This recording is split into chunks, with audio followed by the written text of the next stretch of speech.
Hello again, everybody. Zack Attack is here with the Atakline for Wednesday, October 3rd, 2012. Alright, let's kick it off with Billboard number ones. First off, we have a new number one album, kicking off Pink's The Truth About Love after 1 week, and having the biggest first week sales for an album in 2012, beating Justin Bieber's Beliefs first week, which I'll get to Bieber in a few minutes. Got some news on him. With 600,000 copies sold, debuting number one, Mumford & Sons. It's Mumford & Sons who, their last album, the steadily climbing Sigh No More, debuted at number 143 with less than 1,000 copies sold, and eventually sold 3 million of the album. Went from that to debuting at number one with the second album Babel, and getting the biggest first week sales of the year with 600,000 copies. Not just that, the biggest first week sale for a rock album since AC/DC at number one in 2010 with 700,000 with Black Ice. So congrats to Mumford & Sons, big achievement, beating out a lot of people, including No Doubt and Green Day, rock contemporaries. So there we go. Now, when Mumford & Sons debut at number one, we have still number one singles on country and pop. Second week in a row on the country charts for Jason Aldean, despite the controversy surrounding his inappropriate behavior. Take a little while, still reigns at number one for a second week on the country singles charts. And despite very stiff competition from Gangnam Style, Maroon 5 holds on for a third week at number one on the pop singles charts with One More Night. In my mind, the worst number one single since Gautier. I just don't like it. I played it at a gig and no one danced to it. So, well, just because I don't play in front of the white audience. That too. Anyway, very close. I heard the points, the chart points were very close. Like 300 chart points separated Maroon 5 and Psy from being number one and two. And hopefully Maroon 5 will spend one more week at number one. I don't care who kicks them up. We'll see if Psy does get number one next week, but it was very close this week as Maroon 5 still reigns at number one for a third week. So congrats to your number one album and singles. Speaking of artists who's had number one singles on Billboard, Bruno Mars is back. I'm happy to hear him when he's got a new song. Premiered it this past Monday on a Google Hangout video chat on YouTube. The first single from his new album, Unorthodox Jukebox, which will be coming out on December 11th, 1 week after the release of Kesha's album.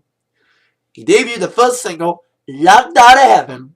Now, I am mixed on it. It's kind of a pop wacky, kind of a upbeat wacky song. I like Lazy Song, and please let me say this. Locked Out of Heaven's better than Grenade. No, I wasn't the biggest fan of Grenade.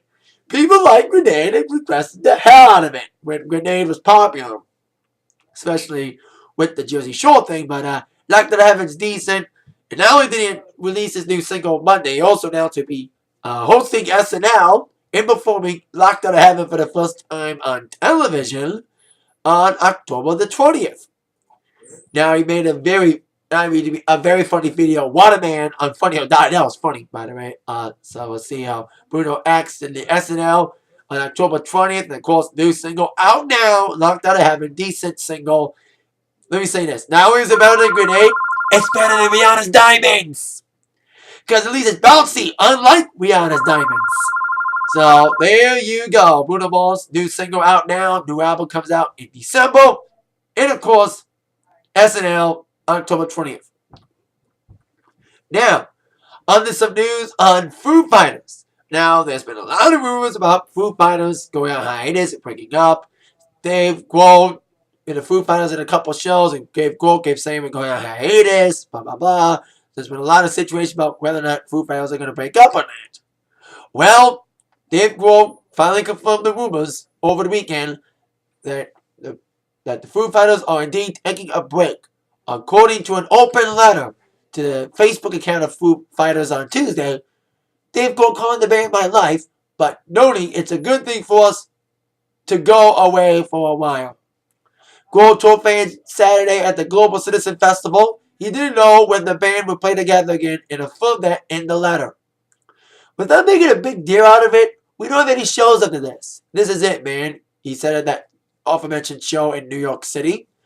Honestly, I don't know when we're going to do it again, and this is the perfect place to do it. He went more in depth in the letter on Facebook, writing, "Never in my wildest dreams did I think Foo Fighters would make it this far." Of course, being the drummer for Nirvana, starting a band like Foo Fighters being the biggest success. Surprised Dave Dean. "There were times when I wanted to give up, but I can't give up this band. I never will, because it's not just a band to me, it's my life, it's my family, it's my world." He's not sure on when the Foo Fighters will play again, and is focused on his upcoming documentary and album about the Sound City studio.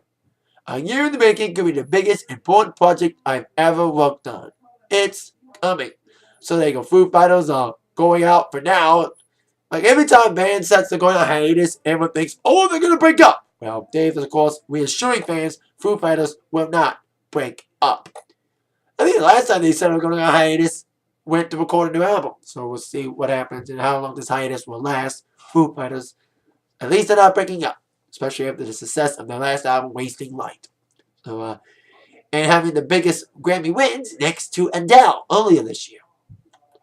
5 wins. Of course, Adele won 6. Preventing Foo Fighters from getting the Album of the Year honor. Well, who can blame them for not thinking they were going to win? They're up against Adele, for God's sakes. So there you go. Now, probably the biggest entertainment news of the week is an apparent catfight on the set of American Idol. Be more specific, a screaming catfight yelling match between Mariah, Carey, and Nicki Minaj. Now, ever since Nicki was confirmed to be a judge on AI alongside Mariah, and also Keith Urban and Randy Jackson, despite the fact they worked on a song together, there was rumors of an impending feud between these two divas. Nicki and Mariah have brushed it off, but unfortunately, that could be no further than the truth, as an apparent TMZ video yesterday showed Nicki and Mariah getting into a yelling match, with Nicki Minaj dominating most of the scene. According, like I said, to TMZ, at American Idol auditions in Charlotte, North Carolina, Nicki was caught Tuesday lobbing F-bombs at Mariah, referring to her at one point as her fucking highness. "Get this shit in self-control. Get into control. Get into control," Nicki is seen saying in this video while Randy Jackson tells her to settle down when Keith Urban, who's sitting between Mariah and Nicki, gets in the middle. Like I said, literally in the middle. "Don't lose your head," Nicki said. "Don't lose your head. Don't tell me I'm a gangster. So every time you patronize me, I'm going to take it back. And if you got a fucking problem, handle it. I told him I'm not fucking putting up with her fucking highness over there." It's unclear from the video what triggered her outburst. Apparently, it's like a audition that was going on that they disagreed on. And by the way, the singer that was involved in that melee got the thumbs up to Hollywood, according to several sources, including Ryan Seacrest. Now, there's been no official statement from Nicki or Mariah in this case, or Fox, but Ryan Seacrest said today in an interview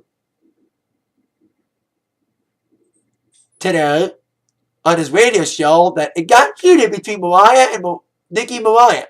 "There's nothing wrong with disagreeing. That's going to happen. That's okay." But Ryan, knowing that he was outside when the spat erupted, made sure to keep a fair and level-headed perspective on the verbal scuffle. These are very different individuals with different perspectives and different opinions that provide for interesting conversation and dialogue and feedback for the contestants. Each one of those members of these panel this year is an essential ingredient to the sum of the show. Of course, it went too far, according to Ryan Seacrest, and it was intense, he said. And it said that after that infamous spat, they called off auditions for the day yesterday. And as of right now, the auditions are continuing as scheduled today without incident. And saying that there's been rumors saying that the TIFF was a publicity stunt to get more ratings because AI has been suffering in the ratings as of late. But the source is saying that it is indeed real, not scripted. May make for good TV. So, there you go. With the whole Nicki Minaj Mariah thing, cause the divas going at it. So we'll see what happens as we head towards down the later auditions trail. Of course, they're in the middle of auditioning right now for AI, because officially in January. So it is the question: will the spat beyond American Idol be in edited form to bleep the F bombs? We'll see if it makes it on air on Fox this January with the Catfight involving Nicki and Mariah. So hopefully they can get their shit together. Like John Fogerty said, "Help you get your shit together." When I say shit instead of get your stuff together in Bad Moon Rising. So there you go. Anyway, we had some award show news from MTV. We got performance set for the MTV EMAs. Now, I said last week that Heidi Klum is hosting the show, and now the first set of performers have been announced, including No Doubt, who, of course, as we all know, did not get number one album, losing to Mumford & Sons. They're performing alongside Taylor Swift and Muse, who currently has number one on Alternative with their single Madness. Goes to air November 9th, November 11th. And all the bands released official statements about performing at the EMAs. Taylor Swift saying, "I've always wanted to go to the EMAs because you hear about the spectacle of it and how everyone just goes all out for their performances. To be nominated for 5 EMAs was the most exciting feeling, and I was absolutely blown away. Cannot wait to be there this year and perform on the show." Muse says, "We're very looking forward to returning to perform on the EMAs." Of course, Taylor's first time. Muse has performed there before. "See you all in Frankfurt for a great night of music." No Doubt echoed the sentiments by saying, "The EMA is massive. Everyone is in top form. It's going to be an amazing time and a chance for us to show to the world why we're proud of our new album, of course, Push and Shove. And it's always awesome to do what we love most, which is to play live. We're really excited to be a part of it." So there you go, the first set of performers for the MTV EMAs. Of course, presenters are still to be announced, so there you go. Now, with the EMAs happening, and the VMAs just happened a couple weeks back, there's only one other award show left for MTV besides those two, the MTV Movie Awards. Now, they announced the date. Yes, they're crazy. They announced the date for next year's MMAs, MTV Movie Awards. Now, usually in the past, they've been in June. But for the first time ever in MTV Movie Awards history, that's 20 years this year or next year, the award show will be on April 14th, the earliest it's ever been. So, there you go with the date for that. No host yet because it's too early in the game. So there you go. VMA, not the VMAs, but the MTV Movie Awards taking place April 14th. Earliest the show's ever been. So there you go.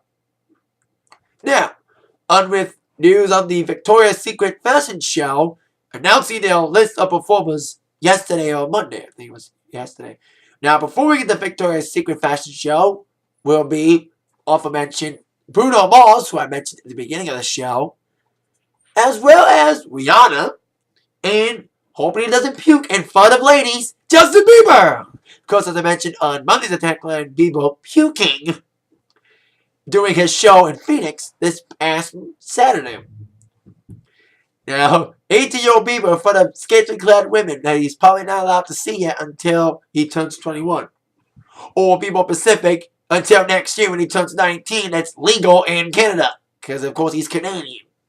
Anyway, so there you go. Justin Bieber, Rihanna, and Bruno Mars set to perform at the Victoria's Secret fashion show, which will take place on December the 4th. So, there you go. Now, I'll end this with a couple more things. Modern Family's not on tonight, thanks to that stupid debate involving Obama and Romney tonight, so I'm pissed about that. Last week's season premiere was decent. Great way to catch up with Gloria pregnant and all, and everyone's reactions to it. Of course, good luck in Gloria and her pregnancy. Of course, Sophie Guerra's character. Can't wait to see new episodes next week after this whole debate cuts them off this week. And also, need to echo my sentiments from Monday's Raw. Probably the worst. I need to say this about Raw on Monday. Probably the worst Raw in a while. It was another mixed bag, but it was. I agree, it was kind of boring. I was so bored. I was willing to watch more music DVDs that I had bought to preview for my show than watch Raw. It was that bad on Monday. It was like, fuck Raw. Let's watch these videos that I bought from Amazon for my show, for my disc jockey show. So there you go. That's my once again some more thoughts on Raw on Monday, which I heard Vince was unhappy. No wonder he was unhappy. He said sucks.